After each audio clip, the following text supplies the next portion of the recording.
Now let's move into something else, like in this case we're using executable wrappers.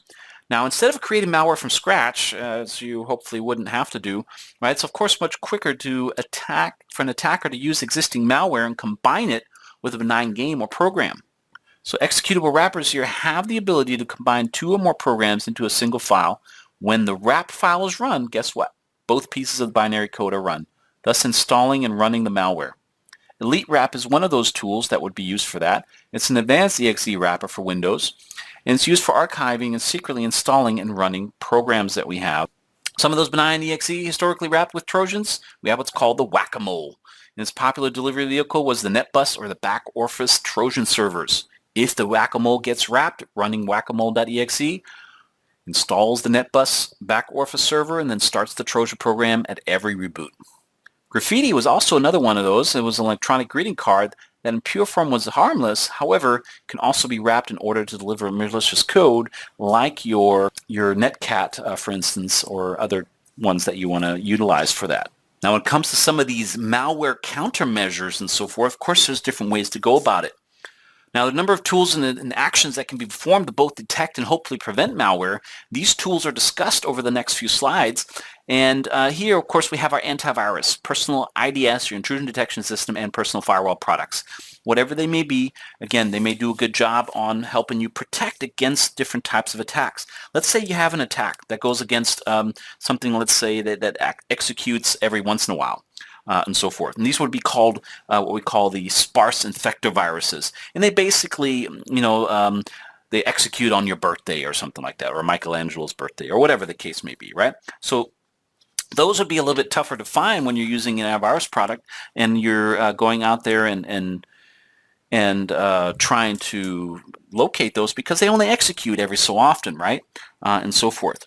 Now, when we look at, for instance, a virus life, right, and we look at the stage, for instance, of, let's say, a stealth virus and what stage it gets activated and so forth. And a lot of that has to do during the launch side. So basically, once we launch that executable or whatever it is that we're trying to get to, that VBS file or whatnot, once it executes at launch, that's when it starts going through whatever it's been programmed to do, and then we'll start changing your icons around possibly and things like that, which could be considered what's called a defacement Trojan possibly, that will go out there and change your icons around or whatever the case, change some different things around. And hopefully, let's say you're getting an email that you've probably seen before where you get maybe some jokes or whatnot in mail format, right? And then what happens is it's just a virus hoax, right? So the Nigerian thing with the, hey, I have $10 million and so forth, and all you need to do is give me your information, right? Some of those are just virus hoaxes, right? So they're not necessarily dangerous by itself, but some of them, of course, if you act upon it, could be possibly dangerous and such as well. So keep in mind, whenever you get infected with something like this, if you do get infected via email or whatnot, keep in mind it could possibly install screen capturing spyware on the computer and capture screenshots and things like that. And some companies, believe it or not, they actually monitor every employee and so forth with spy cameras, keyloggers, and so forth, basically spy on them. But a lot of that, of course, is legitimate through the use of policies and as they sign those policies and so forth along with that, right? So again, when it comes down to it, just know that a lot of your different types of viruses will be detected through a virus scan. But keep in mind, there are also different types of viruses and so forth that will actually change their code every time they infect. And they're called polymorphic viruses. And they'll basically go through and kind of change and their string, their signature basically with that. So that way your antivirus products won't be able to pick them up right away and do that. Other things too, a lot of times you've probably heard, right, is when it comes to office products and so forth, right, you generally have what's called a macro virus that would be used for something like that. Other than that, what can we say? When it comes to any viruses that are hiding themselves by actively altering and corrupting service calls and so forth, These would generally be considered stealth viruses, and what can we say? Those can also, of course, be brought into play. And what can we say there? Obviously, I'm hoping that you'll have some type of experience with viruses in the past, and it will basically hopefully assist in some of those things. Now, one other place too that you can basically get to look for suspicious files and so forth is going to be in the device driver section, which is going to be in your Windows System32 drivers folder, and make sure you scan that for suspicious device drivers, which could again be another way you can detect different types of Trojans that way, because they would generally hide themselves in those types of folders and so forth as well. Okay, now other things you could do is, of course, anti-spyware and Trojan products, obviously, port and process monitoring software such as Fport, TCP view, and such, which are great little tools that will go out there and do things. Of course, registry modification detection using tools like Hijack This, for instance, will also be pretty interesting to use out there in the field, right, when you're checking that out. But when we talk about registry setting entries and so forth, a lot of times too we're talking about rootkits and so forth. Now the rootkits are a whole nother level of things, and they're far more dangerous. Now in general, rootkits will be at the kernel level, but there's also other types of rootkits available. We have hypervisor level rootkits. We have, of course, the kernel level, which has always been that way. And then, of course, also the application level rootkits that are out there. And the rootkits will do far more damage to your operating system files and so forth, because they will require change of those system files and so on. And when you do that, you basically have to use different types of tools to check for that. And those are coming to be your system file integrity tools like Tripwire. Definitely a good one to remember. And it does a really good job on that. Now, there are some other tools out there that you can use. Let me show you real quickly again. If we put up our command prompt, so pull up a command prompt, type in sigverif, right? This is the signature verification tool.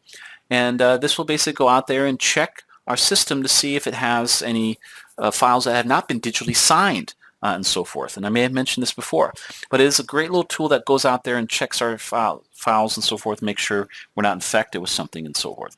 Now, I may have mentioned before too is that when you're trying to find rootkits, you generally would need a rootkit detection tool for this, not just an antivirus product and so forth. All right, so actually here we're all good to go.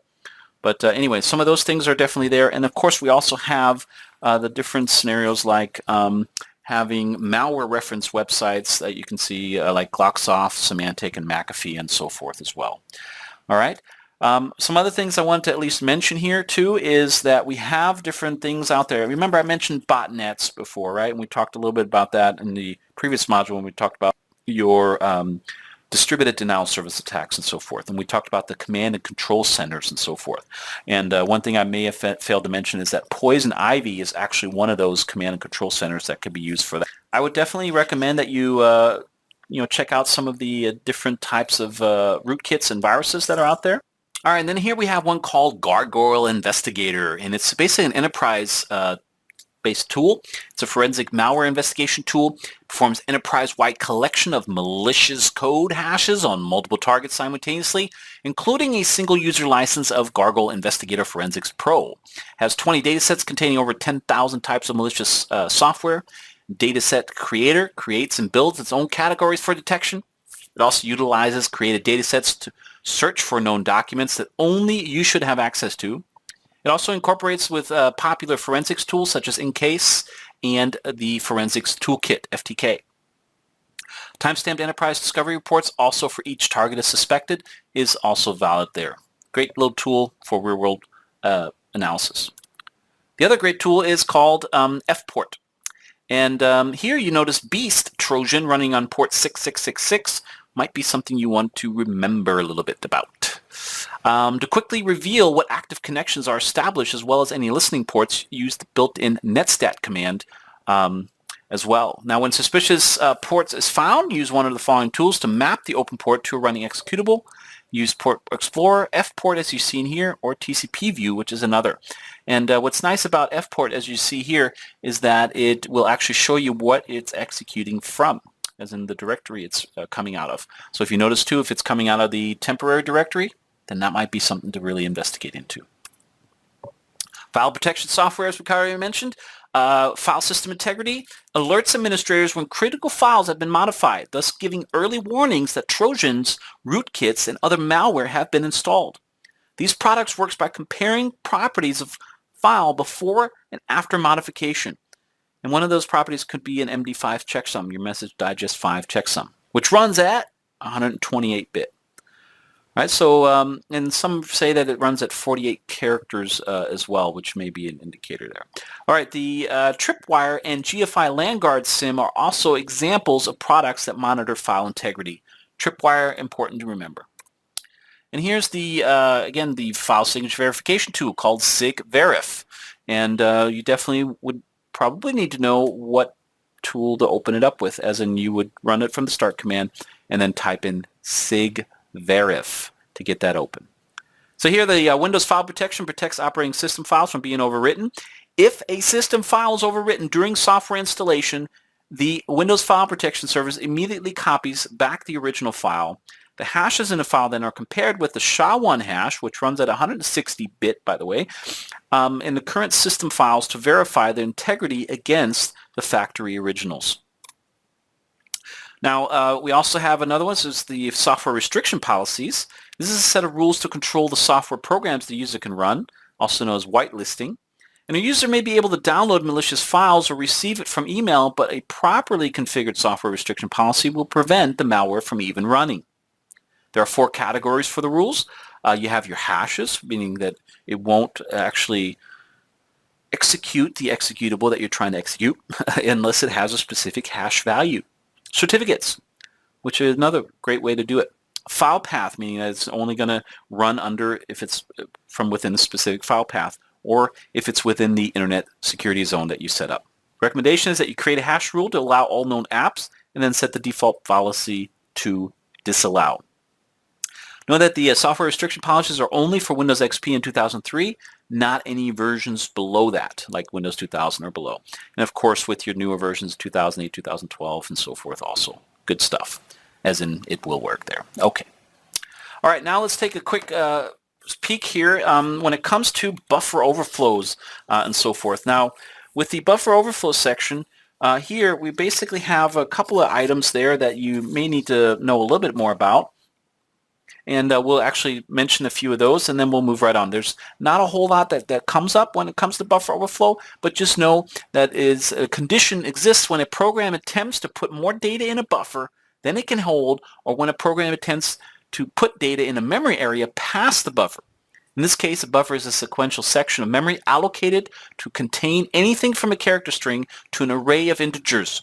Writing outside the bounds of the block of allocated memory can corrupt the data. It can crash the program or even cause the execution of malicious code. Pretty sweet thing. Now, back in '96, European Space Agency Ariane 5 rocket exploded right after launch because a program tried to put in a 64-bit number into a 16-bit memory space. So here's an overflow illustration. So a basic example of buffer overflow. So by writing 10 bytes of data into A, which only has 8 bytes available, B in this case is then changed unintentionally. Now, when it comes down to buffer overflow type stuff, there's generally going to be different things that come into play. And one in particular way to do it is doing what's called the no-op sled. And basically, no-op sled is one of the oldest and most widely known techniques for successfully exploiting a stack buffer overflow. It solves the problem of finding the exact address of the buffer by effectively increasing the size of the target area. Now, to do this, a much larger section of the stacks are corrupted with the no-op machine instructions. The end of the attacker supplied data. After the no-op instructions, the attacker places an instruction to perform a relative jump to the top of the buffer where the shellcode is located. Now, the collection of no-ops is referred to as a no-op sled because if it returns the address is overwritten, any address within the no-op region of the buffer will then slide down the no-ops until it's redirected to the actual malicious code by the jump at the end. This technique requires, however, that the attacker is to guess where on the stack the no-op sled is instead of the comparatively small shellcode that's out there. And again, when it comes down to this too, a lot of times you're going to see this here. Let me bring this up. So what you're going to do is whenever you see anything there, it's going to look something like this as well. All right, so you'll generally see anything related to kind of a buffer overflow type scenario might be something like this, where you have the shellcode, and then, you know, I don't know, something like that. And then a whole bunch of hexadecimal whatever representations that we have there, right? So something like this.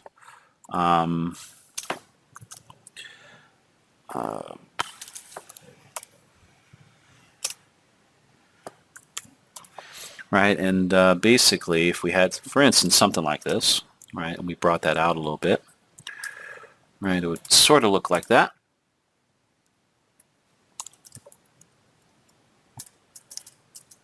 So if you happen to see something to the effect like this, and anytime you see a result or whatnot that has to do with a whole bunch of hexadecimal numbers and so forth, you can just definitely say it would be buffer overflow. Now when it comes to the no-op sled instruction, the hexadecimal value is going to be your X90 value, and again, it's pretty cool. Now when writing shellcodes, you must avoid using null bytes, because the null bytes will actually end the string altogether. So also another thing to maybe look into there. Now buffer overflow attack, of course, is generally going to be attempted whenever we see something like this. And also what you can do though, if this can also be done on a web site side of it, as in web server side of it. So you're basically seeing this, but you're seeing maybe more a web link along with it. So what you can do is you can actually set up, because keep in mind we can also use different Unicode and so forth, but you can set up a rule within your IDS to check for those strange Unicode requests and so forth as well. Because again, it all comes down to being able to provide, again, some type of filter that we can then look into and look at when it's all said and done there. Now a lot of times programming languages that are going to be most vulnerable to buffer overflow attacks are going to be like your C++ type scenarios. And again, it allows us to create those types of scenarios. So again, anytime we see what I've just showed you here would indicate a buffer overflow type of issue there. Now, anything else here we want to mention at this particular stage? At this time, I think we're good to go there. So I'm going to continue on, and we'll take a look at some other options here that we have available then for us, okay?